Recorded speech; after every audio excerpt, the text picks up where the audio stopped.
to the Paint, Rest, Repeat podcast with Ros Gervais and Laura Day, where we chat about our creative lives as artists while keeping it real and a little bit messy.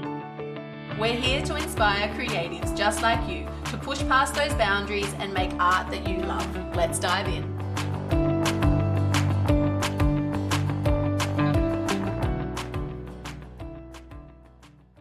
Hello, everybody, and welcome to another episode of Paint, Rest, Repeat. This week, we are talking about how to get organized in your art business. This is a good one, Laura. Yeah, I think it's been coming up lately as well, like a few clients and people in our community have really been talking about feeling overwhelmed and like got all the different moving parts, and especially if you're starting out and setting up your business and you're putting on that boss hat or the CEO hat and you haven't done that before ever in your life, you've always worked for a boss, it is like tricky to figure out all the moving parts and figure out how you're going to have work and home life balance and all the sorts of things. So yeah, we thought we'd do an episode on organization for artists. So good. And I reckon, on top of, for our listeners who have kids as well, like on top of mumming, it's a lot, to balance. So yeah, this episode is for you if you're trying to juggle all the things. So yeah, we're really excited about talking about this one. Organization is just so important. Like, I'm not going to be here in this episode pretending that I have mastered it. We're instead going to be sharing with you some really tangible sort of steps that you can take in your business to get organized, and ideas as well that you can apply to your own art business to get a bit more organized, so you don't miss those deadlines. So you're building your art business your way and staying true to the type of art business that you want to have in terms of your everyday creative life. So yeah, really excited to dive on in. So we wanted to also create like an inclusive environment. I know, we've got audience listeners, and I've been personally working with clients that are neurodiverse as well. So we do want to include that in our conversation, and we do have some relevant tips if you consider yourself neurodiverse, because I know I feel like a large population of artists are getting like a late diagnosis with ADHD or something similar. So yeah, I think it might be helpful to include specific tips in our episode today. Yeah, it's definitely relevant, because actually fairly recently I was doing some research calls and talking to brand new artists, new to my world, and asking them questions about their journey, so that I had a bit more information so I could, design my offers around that and my services around that. And let me tell you, 75% of those people that I hopped on the phone with told me that they had ADHD. So yeah, it is definitely something that is present in our industry. And I did want to also do just a really brief but big share, I suppose, that I've also been just recently diagnosed with ADHD. So actually my family doesn't even know about it. My immediate family does, but beyond that, not so much. But it's not a really big deal for me, I suppose, because I already suspected that was the case, but I did get the official diagnosis. And so hopefully that's a helpful lens today for this episode, so we can actually share what it really works, tried and tested. We were going to talk through, like, we're looking through that lens. I specifically don't identify as a person that's neurodiverse, but I have worked within the disability sector for a long time. I have very close friends, quite a handful. I can count on, actually probably more than one hand, how many people that are close to me that consider themselves neurodiverse, and also working with clients as well. So we want to say that it's not a setback. We actually think it's a superpower. And by learning your strengths, learning how, your unique traits and things like that, you actually can use it as an empowerment tool, and you can figure out how you navigate the world of this art world and make it work for you. 100%. Like, I think it's also part of the self-development journey, isn't it? I don't know if self-development's the right word. Perhaps it's more around self-acceptance, and seeing the positive qualities in yourself. So we all have positive qualities, and we just need to go and find those, notice those, and turn up the dial. So yeah. Okay, shall we get into our actionable steps, do you think? Yeah, I think that's a great idea, Ros. Good. All Let right, it what's roll. Numero uno is establish a dedicated workspace for your art practice. Now, part of being inclusive here as well, obviously, this might be a corner of your living room table or your living room. This might be part of your kitchen bench as well, and that totally counts. So whatever space you have available to you, see if you can find a little bit of a niche, a little bit of a pocket that you can actually call your art space. What do you have tips around that one, Laura? Do you remember when you first started? Did you start creating in your home, in a living space at a kitchen bench? I've had numerous art spaces. I've had the luxury of taking over a garage in any place that I rented when I was renting. So that was my domain because my hubby is not a man shed kind of person. So I got to claim that space. He's more a computer room sort of person. So yeah, I was able to claim the garage, or I've worked in a bedroom before, like an extra bedroom. Yeah, I don't have kids, so I guess every property that we've been in, I've always had an extra space that I can claim as my domain, which I'm lucky in that fact. But your suggestion, Ros, of claiming a little corner or a table or area of your home, I think it's important to keep everything in one spot. And we had a tip that keeping the space like clutter free and organized.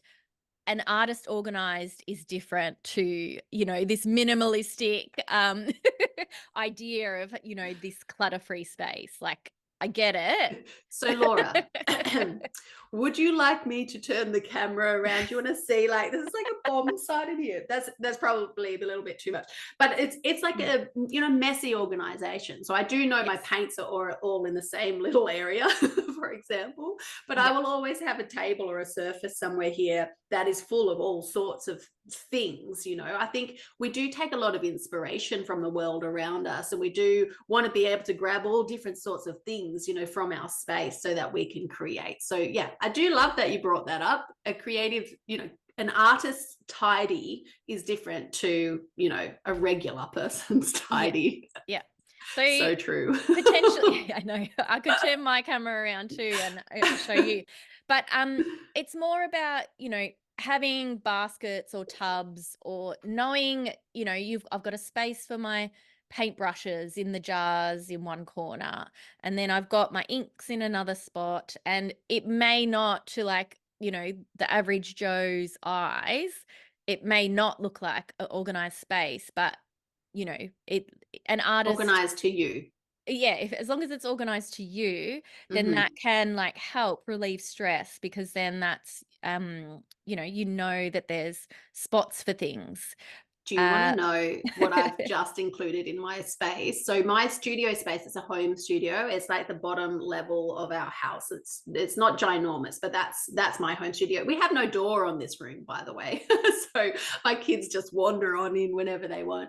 But my brand new inclusion, which I'm absolutely loving, and I bet you already have something like this, Laura, is a whiteboard. And I'm writing on the whiteboard my art supplies as they run out. So I know that that's got to be on my hit list for my next art shop. I'm like, oh, that's gold. Good job, Ros.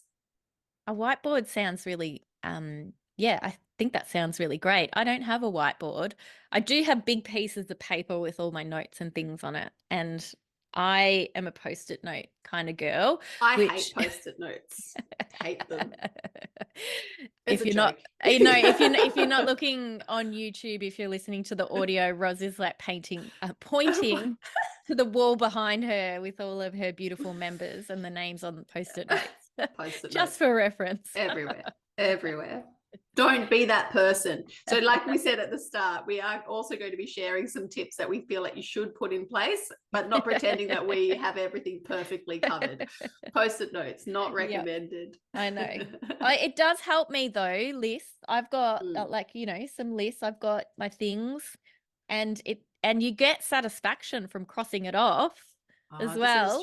Maybe it's around a cap, Laura, like a cap on your number of post-it notes. I'm serious, because if you like, it's like, remember don't forget you gotta do like if you've got like 20 of those, that's a bit much, peeps. All right, tame the post-it notes. Hot tip, hot off the press.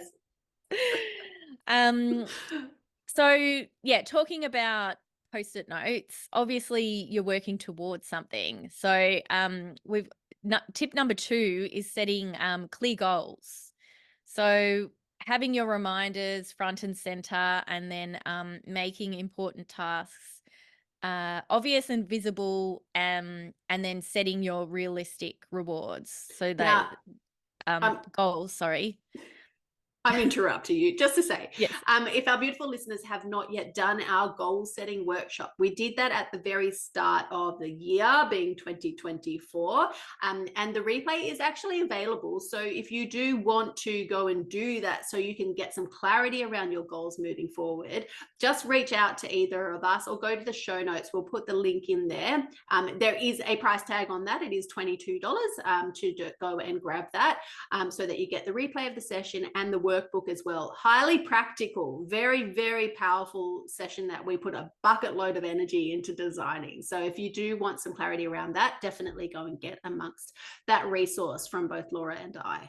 Yeah, that was an amazing workshop, and let us know if you want us to run it again. We were thinking like putting it in our sites to do it as a recurring thing, but would love your feedback. And yeah, it was a really amazing workshop to get clarity around goals, and then setting action steps in relation to the big projects and dreams that the artist had for the year.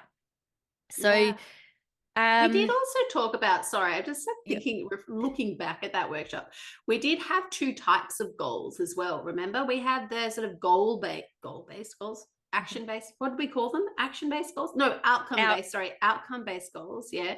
And then we had your emotion-based goals. That was like next level. Yeah, it's a different way of thinking, and it's the process that I use in my work. It's a different way of thinking around goals rather than having a specific outcome, like have a solo exhibition like that. You know, you get to that point. It's more about creating emotions tied to the outcome. So and the person that you're wanting to become. So thinking about the highest version of yourself and what you're stepping into, and like what emotions you would connect to the traits of like what that person would be. And if it's powerful stuff. It is, totally. And if you do want to get amongst that, definitely sign up for the workshop replay, which is ready for you whenever you're ready. So that was number 2. Number 3 was setting deadlines. Setting a deadline. So this is in relation, obviously, setting an end date for whatever goal or thing that you want to achieve. And they're important, because if it's open-ended, distractions can get in the way, can't they? 100%. And I smile at this point if you're watching on YouTube, because this is a thing that I've actually only just learned about myself recently. If there is no deadline, the thing does not get done.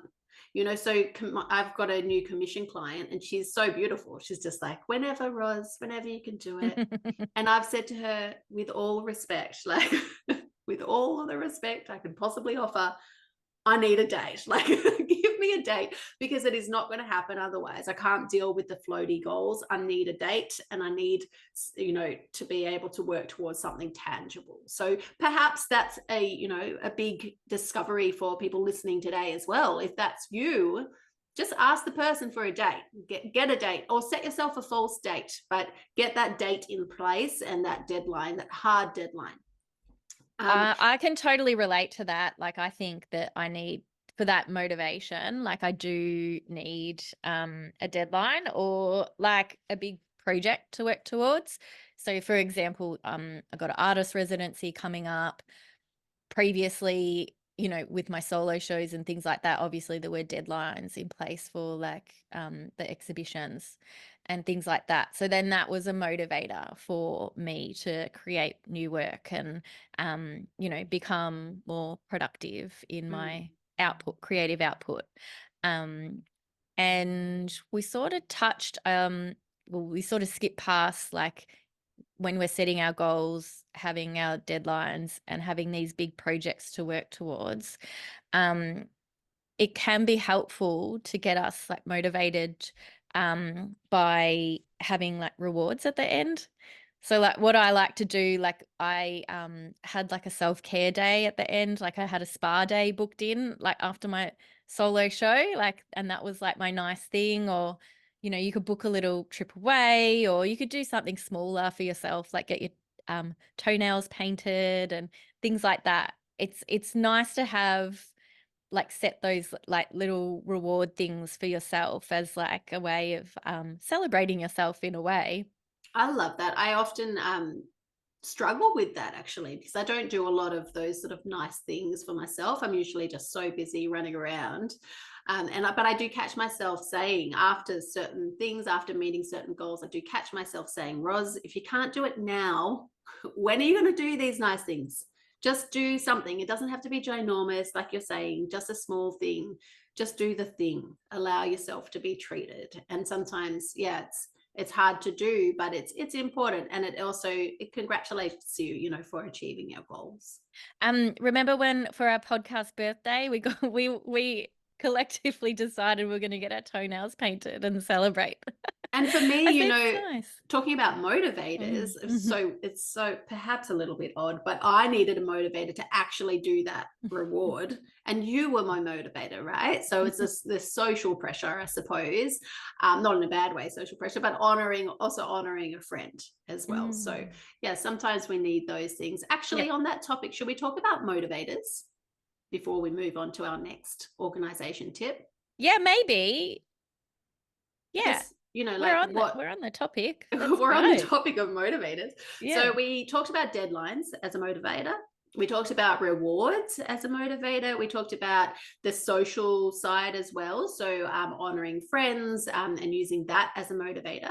Now, we did a bit of research prior to this recording, and we were researching around motivators for neurotypical people and also neurodivergent people. And this is what we discovered. We'd love to know what you think. So for neurotypical people, the motivators tend to be importance, so the importance of the task, a reward, so maybe like the level of the reward if you do that thing, and also the consequences, either negative or positive.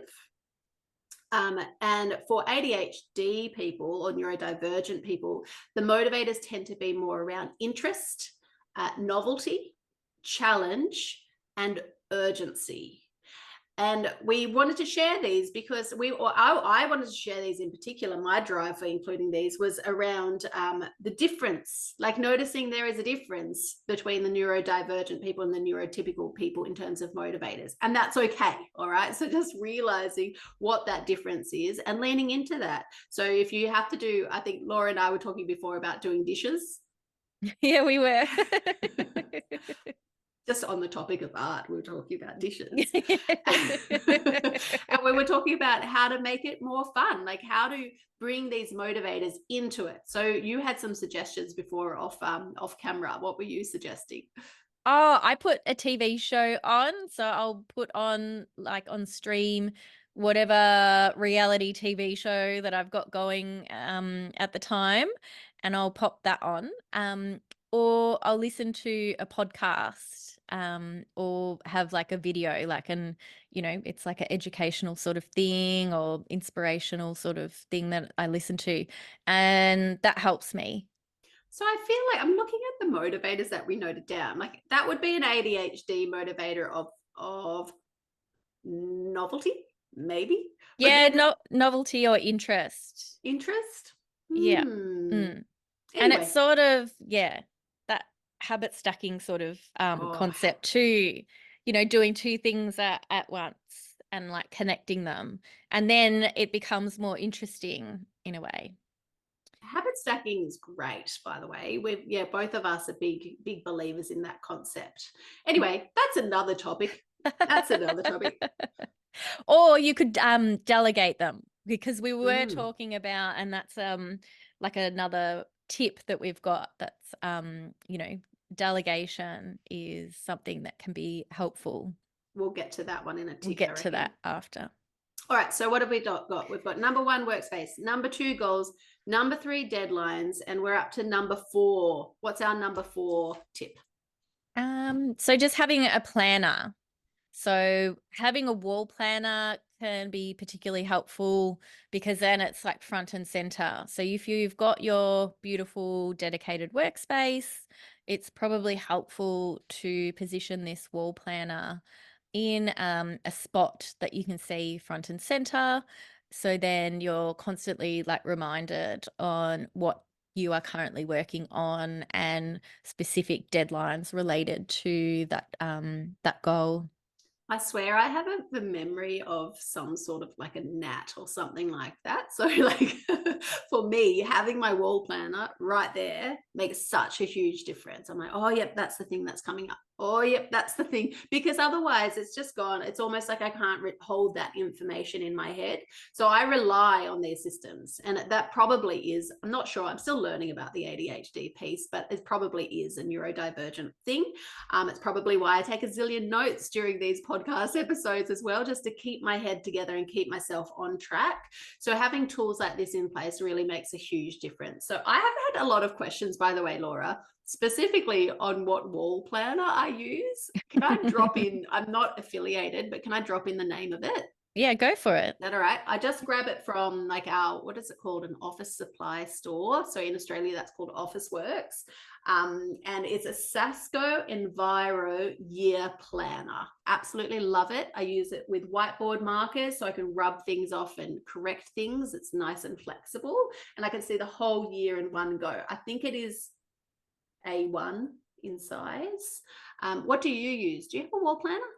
I've got I printed off sheets from Canva, and I've got it on a cork board. Yeah. Love it. Mhm. You can do it your way. Beautiful. And post-it notes on there. I'm not joking. There's real post-it notes. I have to say, I have been a little bit better with my post-it note scenario. You know what I'm bad at the moment, and I'm trying to get better at organization-wise? I'm trying to shift from all my notepads to Google Docs. Yep. Okay. Yeah. That could be helpful. Yep. Google Docs are great. I also use the Notes app on my phone as well. Yep. So you know what I used to use? Sorry, this is turning into a chatty episode. I used to use this app, which again, no affiliation, but called Evernote. And it was free. You know how they do the free apps for ages, and then all of a sudden they decide they charge? Yeah, that's annoying when they do that. Totally. So I used to use Evernote. I have great records in there, but I can't add any more notes into it because otherwise I have to pay for it. I'm like, I just don't want to pay for that. I pay for enough things in my world. Yeah. Anyway, just saying. Disappointing. Disappointing. Such is the world we live in. Never mind. Oh, not disappointing. Gosh, that sounded really negative. I just meant that apps definitely do that. That's what I meant. But you can use your notes, the Notes app. It'll do like a similar sort of thing. Yeah. So True. yeah, so wall plan is helpful. Then you can like visually see and be reminded of all your projects and things that you've got on the go. And things can shift, and yeah, you can spend time planning that out. We also suggested tip number 5 is using a calendar or a diary, or using a Google Calendar or iCalendar as well. I love my Google Calendar. You use Google. Yeah. I use that. Like, honestly, if anyone were to charge me, they should be charging me because I really rely on that to organize my life. So the next point that we're going to share actually integrates into this one. But yeah, Google Calendar or something digital is great just because you have it with you wherever you go. However, some people love the old school diary mode. Do you have a diary? How do you, because I know you're not a big Google Calendar human. I've kept diaries for years, like physical diaries, but I haven't bought one for this year. And I've just been using, I use my phone. And in previous years, I've doubled up. So I use the physical diary and my phone diary. So what's your phone though? Have you got an Apple? I've got a Samsung. You got a Samsung. So it's Samsung Calendar? Is that what it is? What is it called? I don't know. It's just a calendar app on my phone. I suppose that's the same. And it works for me. I think just visually the Google Calendar app, visually, I just don't really like it. So I've just got my Samsung calendar and it looks a bit nicer, and then I can color code things, and yeah, it just visually looks nicer to me. So that's what I use. Hey, as you're sharing that, a hack popped into my mind that might help people, which is about buffer time, because that is also a neurodivergent thing. When things go over time, under time, through time, across time, beyond time. Time jump. Time jump, round in circle. So I actually build that into my calendar. So if I have a meeting in my calendar, I will actually build a half an hour buffer before and after. Great. That saves me all the time. Yeah, so that's anyway, amazing. Yeah, that is really practical. Yeah. And I feel also, like I've got the crazies, Laura. Is that okay? With your calendar planning, try not to over like commit as well. I think for me, I mean, I'm coming from a person that has a lower energetic capacity than the general population, so I try and prioritize just like one or two things of importance for my day, and I've lowered my expectations like greatly. I'm going to emphasize that, because I used to operate in this type A mindset, and I used to overburden my calendar, push myself, strive to achieve all of these things, and then I'd end up in a heap, and then I couldn't function the next day. So paring back the tasks and thinking about, would I be satisfied if I just did one or two things, and just, lowering the expectation on your achievement can be helpful to reduce overwhelm and reduce that stress. Knowing yourself is really, really important, and not trying to fit someone else's mold, like whatever that is. Like you and I are different people, and that's totally cool. And our schedules should be designed for who we are, not for anyone else. So yeah, love that about what you shared. Yep. And that relates to the next one. What's that, Ros? Your dream schedule. So this is our idea number 6 for you today, to actually take some time out. It doesn't have to take very long, maybe 10 minutes, to design your dream weekly schedule. So that is where you actually plan your time, and must include, this is a note for self, some regular painting time in there as well. And just plan that out. Now, you may never, ever have a single week that matches the schedule, and that's okay. But to actually, number one, spend time working out what your dream schedule is, will call more of that in, right? It'll keep you more on track than ever before.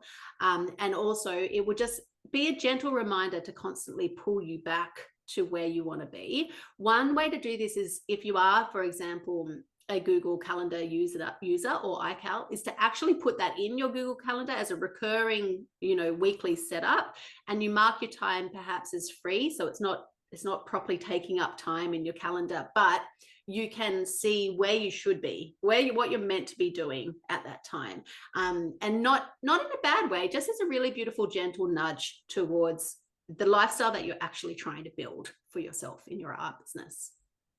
Yeah, I love this concept. I think it's really helpful. I've worked with clients to help them to design this, especially in the starting stages of your business. Your time is yours, and you get to choose when you run workshops or when you do painting or when you do your various things that you've got going on, um, in terms of like whatever unique product offer or service or thing that you're doing in your business. So you get to set that schedule for yourself and plan your time and carve out that regular painting time or carve out, when you're offering your workshops or all sorts of things. So that can be really helpful. Yeah, definitely. Okay, that was 6. Number 7, last one. We have a couple of bonus ideas after this as well. But anyway, number 7 is around task management. So using some task managing tools or management tools, either digital or manual, paper-based, to help you to actually get stuff done. Now, I do not recommend a general to-do list. I find them incredibly overwhelming. I find that they set you up to be doing busy work, doing jobs, filling your days just with tasks, and they don't help you to prioritize what is actually important to do. So I think for, like I know some ADHDers actually who will write the most detailed, most beautiful to-do list, color-coded, like perfection, but it actually can end up being a little bit of a procrastination tool. They get in this hyper focus, they get in this perfectionist mode, spend all the time on that rather than doing the very few things that they actually need to do per day to move their business, their art business forward. So I don't recommend a to-do list. I recommend instead just prioritizing 3 tasks per day that are actually going to make a difference in your business. You can do that in a written way, or you can use a tool like Trello or Asana, which neither of us are affiliated with, but we both use Trello, and I use Asana as well in my business. What do you think? Thoughts? Yeah, Laura? having a task manager is really helpful, especially for us in collaborating. So we use it for the podcast. I also use it. I've got a few other boards. So with Trello, what you can do is set up different boards, and I probably love it so much because it's got a like sort of a post-it notes sort of aspect to it. So we're like creating like new notes and things, but it can be really helpful. I've got another one for I created another one for my exhibition when I was doing that. That was really helpful. And I've also got another one for like the coaching side of my business, and I'm able to like add specific links and all the sorts of important things that are related to that aspect of and that side of my business. And you can keep track of different things, and different dates and different deadlines and things that you're working towards. Another thing is I've got a project planner. So if you prefer like more of a printed out physical thing that's going to help you work towards like a big goal, I've got my 5-week project planner, which can be really helpful. And also if you're planning an exhibition, I've got exhibition planning workbook. So that they're more the printed out versions if you're more of a physical, or you can just grab a piece of paper and just write it all down. But also a suggestion for this is working backwards from your deadline.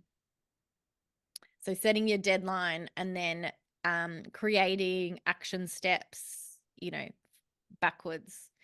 And then would you say with the backward steps, would you say then to diarize those things? So like put it in your diary on Monday, a week before, like varnish artworks or whatever it is. Is that how you go from your project plan to action? 100%. Yep. Which is good. Always have those reminders front and center. So whatever works for you. And we've sort of covered a whole range of different tips and things for you to organize your time.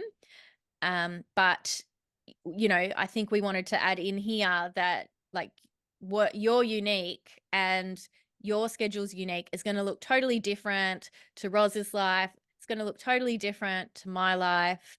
And, it's trial and error. Like, I think, you can create different systems that work for you, and like you'll learn over time what works and what doesn't, but just give it a go. Like, take on a few of the suggestions that we've mentioned here, try it out, and you might be like, oh, I want to do it differently. Like, this way works better for me. And just run with it. Yeah, because that again is part of the neurodivergent brain as well as the entrepreneurial brain. It's like, no, you tell me a system, I'm pretty much definitely going to do the opposite because I'm going to do it my way. There's also there's this level of resistance sometimes to the system or whatever that is. So we are not here telling you what to do. We are here sharing some of the things that we implement in our businesses that work for us, that help us, and you are so welcome to just pick and choose, try things on, see if it works for you. 100% love that angle, Laura. So Laura's shared some of her freebies. I don't have a free resource for today for everyone, but if you are a member of Art for the Heart, or if you would like to join my group membership, you are very welcome. We actually have a goal setting system built into the membership, including annual goal setting and quarterly goal setting as well, because I'm all about helping you to actually reach those goals, which means taking action and tracking your progress and celebrating as well. So yeah, just want to drop that on in there. Did you want to drop in the bonus tip? I think we sort of touched on it, but automating and delegating tasks. For sure. Love that. You know what the first thing I did for delegation was? What? It was not a business thing. It was booking a cleaner. Yeah, that's so good. Because it took a workload off me, but it also provided a bit more like a calmer environment so I could think more clearly. And I am not someone who tidies for the cleaner. You know how people do that? I do not do that. I don't need that level of help. I need help with the tidying. So which again might be another neurodivergent thing, who knows.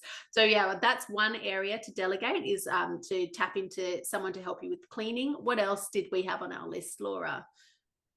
Enlisting help from your home, so whoever you live with, housemates, husbands, kiddos. Get the kids to work. Totally. Yeah, just asking for help. And I think that can be like a stumbling block for people too.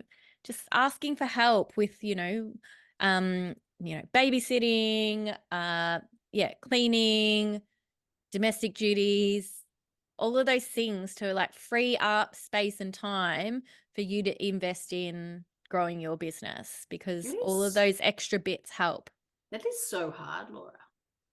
To ask for help. Mm-hmm. Yeah.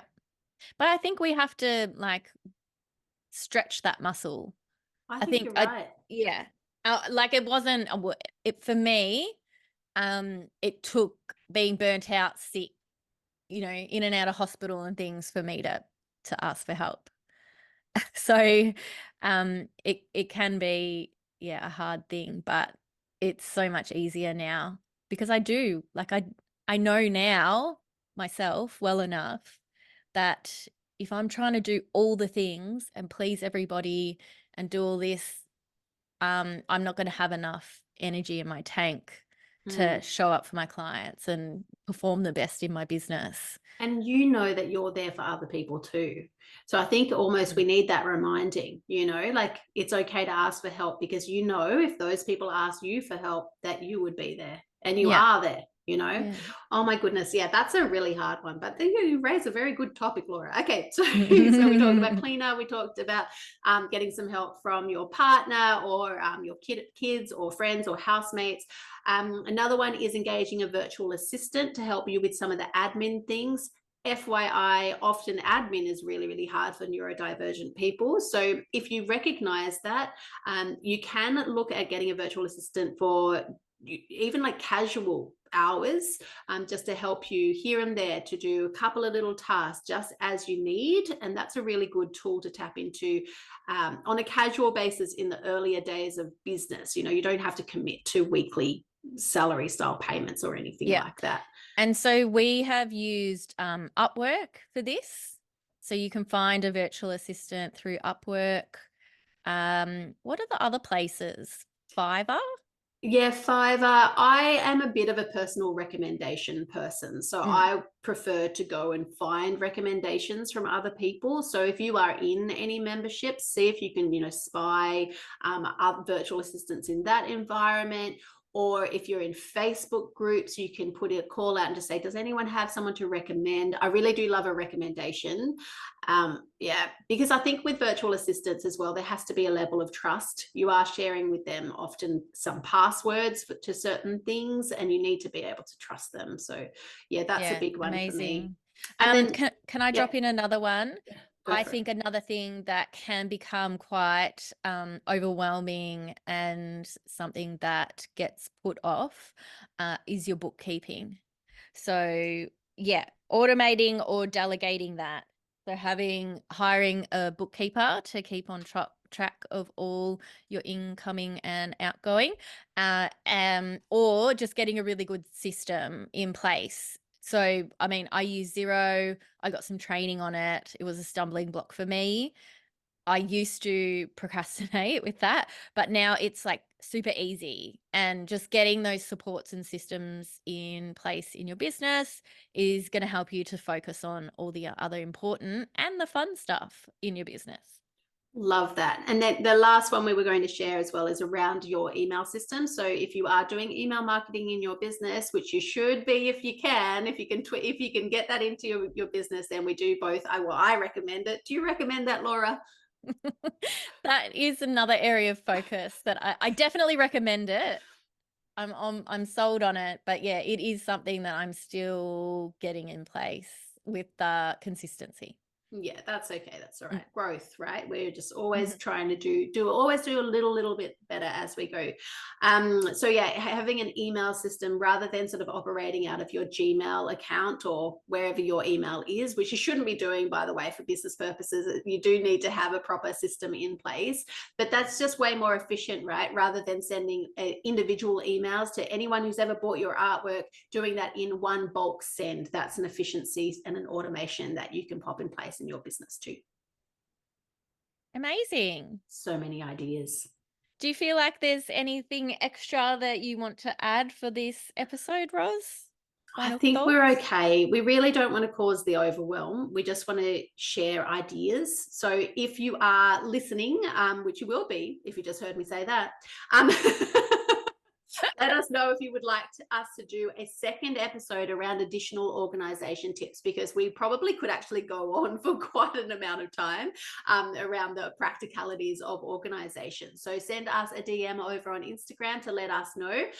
Just say you've listened to episode 66 and you'd love us to do another episode on organization, and we'll see what we can do to bring that to life for you. Yeah, I feel like we sort of just touched the surface around like how we organize our art businesses and like the behind the scenes and things like that. But if you feel like it is a bit of a stumbling block, Ros and I both offer individualized one-on-one coaching as well. So if you need like specialized support, then just reach out as well.